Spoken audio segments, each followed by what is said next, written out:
Hello friends, चलନ୍ତୁ ଜାଣିବା ବିବାହ ପରେ ପରିବାର ଲୋକଙ୍କୁ କେଉଁ ଚାରୋଟି ଜିନିଷ କଥା କହିବା କଥା ନୁହେଁ, ନଚେତ୍ ସ୍ୱାମୀ ସ୍ତ୍ରୀଙ୍କ ମଧ୍ୟରେ ଫାଟ ସୃଷ୍ଟି ହୋଇଥାଏ।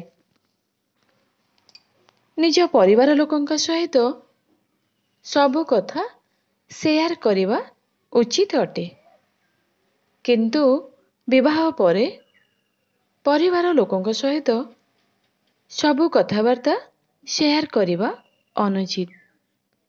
ଆପଣଙ୍କର ଏଭଳି କରିବା ଆପଣଙ୍କ ସମ୍ପର୍କ ଉପରେ ଖରାପ ପ୍ରଭାବ ପକାଇପାରେ। ଏଥିପାଇଁ ଆପଣଙ୍କୁ କିଛି ବିଶେଷ କଥା ଜାଣି ରଖିବା ଉଚିତ।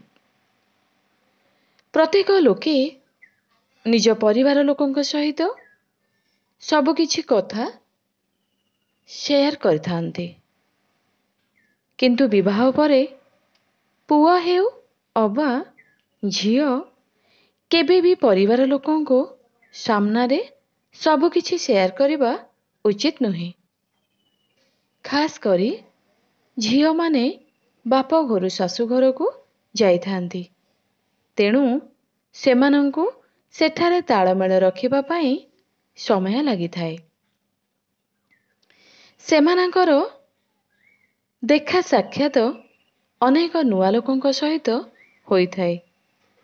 ସେମାନଙ୍କୁ ଶାଶୁ ଶ୍ୱଶୁର ଓ ପରିବାର ଲୋକଙ୍କ ସହିତ ସମ୍ପର୍କ ସ୍ଥାପନ କରିବା ପାଇଁ ସମୟ ଲାଗିଥାଏ।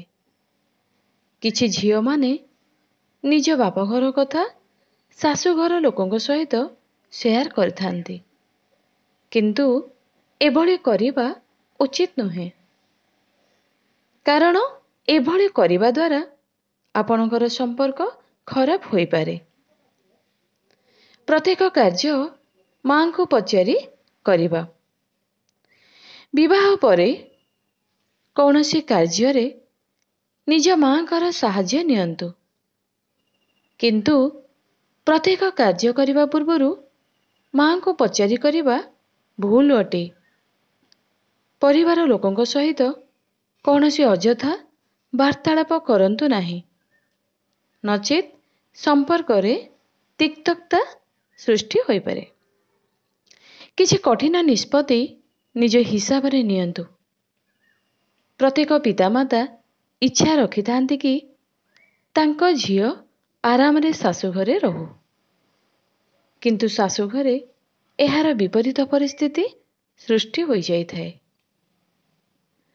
ଶାଶୁଘରେ ଅନ୍ୟମାନଙ୍କ ସମ୍ପର୍କର ରହସ୍ୟ ଖୋଲିବା, ଘରର କଥା କେବେ ବି କାହାରିକୁ ବାହାର ଲୋକଙ୍କୁ କହିବା ଉଚିତ ନୁହେଁ। ଏଭଳି କରିବା ଦ୍ୱାରା ପରିବାର ଲୋକଙ୍କର ସମ୍ମାନ ହାନି ହୋଇଥାଏ। ଯେତେବେଳେ ଆପଣ ଶାଶୁଘରକୁ ଆସିବେ, କେବେ ବି କାହାକୁ କାହା ସହିତ ତୁଳନା କରନ୍ତୁ ନାହିଁ। ଏଭଳି କରିବା ଭୁଲ ଅଟେ। ପରିବାରରେ ଅଶାନ୍ତି ବାତାବରଣ ସୃଷ୍ଟି ହେଲେ ଆପଣଙ୍କ ସମ୍ପର୍କରେ ମଧ୍ୟ ତିକ୍ତତା ସୃଷ୍ଟି ହୋଇପାରେ। ଶାଶୁ ଓ ଶ୍ୱଶୁରଙ୍କୁ ଉତ୍ତମ ବ୍ୟବହାର ଦିଅନ୍ତୁ। ପରିବାରର କଥା ବାପଘର ଲୋକଙ୍କ ସହିତ ସେୟାର କରନ୍ତୁ ନାହିଁ। ପ୍ରତ୍ୟେକ ଦିନର ସୂଚନା ଦେବା। ବିବାହ ପରେ ଆପଣ ଶାଶୁଘରକୁ ଗଲା ପରେ ନୂଆ ମାହୋଲ ମିଳିଥାଏ। ଆପଣଙ୍କୁ ଭୟ ଲାଗିପାରେ, କିନ୍ତୁ ଶାଶୁଘରର ସବୁ କଥା କେବେ ବି ବାପଘର ଲୋକଙ୍କ ସହିତ ସେୟାର କରନ୍ତୁ ନାହିଁ। ଅର୍ଥାତ୍ ଆପଣ ନିଜ ଘର ଲୋକଙ୍କ ସହିତ ନିଜ ହୃଦୟର କଥା କହିପାରିବେ, କିନ୍ତୁ ପରିବାରର ସମସ୍ତ କଥା ସେୟାର କରିବା ଉଚିତ ନୁହେଁ। ନଚେତ୍ ଏଭଳି କରିବା ଦ୍ୱାରା ଦୁଇଟି ପରିବାର ମଧ୍ୟରେ ମତଭେଦ ଓ ତିକ୍ତତା ସୃଷ୍ଟି ହୋଇପାରେ। ସ୍ୱାମୀଙ୍କ ସହିତ ଶାରୀରିକ ସମ୍ପର୍କ ରଖିବା ବିଷୟରେ କହିବା। ବିବାହ ପରେ ସ୍ୱାମୀ ସ୍ତ୍ରୀଙ୍କ ମଧ୍ୟରେ ଉତ୍ତମ ବନ୍ଧୁତା ସ୍ଥାପନ ହୋଇଥାଏ। ଏହା ସହିତ ପତି ପତ୍ନୀଙ୍କ ମଧ୍ୟରେ ଶାରୀରିକ ସମ୍ପର୍କ ସ୍ଥାପନ ହୋଇଥାଏ। ଏହି କଥା କେବେ ବି ପରିବାର ଲୋକ ବା ଅନ୍ୟମାନଙ୍କ ସହିତ ସେୟାର କରିବା ଉଚିତ ନୁହେଁ। ଆପଣ ନିଜ ସ୍ୱାମୀଙ୍କ ସହିତ କିପରି ରହୁଛନ୍ତି ପରିବାର ଲୋକଙ୍କୁ କହିବା ଉଚିତ ନୁହେଁ। ନଚେତ୍ ଆପଣଙ୍କର ସମ୍ମାନ ହାନି ହେବା ସହିତ ସମ୍ପର୍କରେ ତିକ୍ତତା ସୃଷ୍ଟି ହୋଇଥାଏ।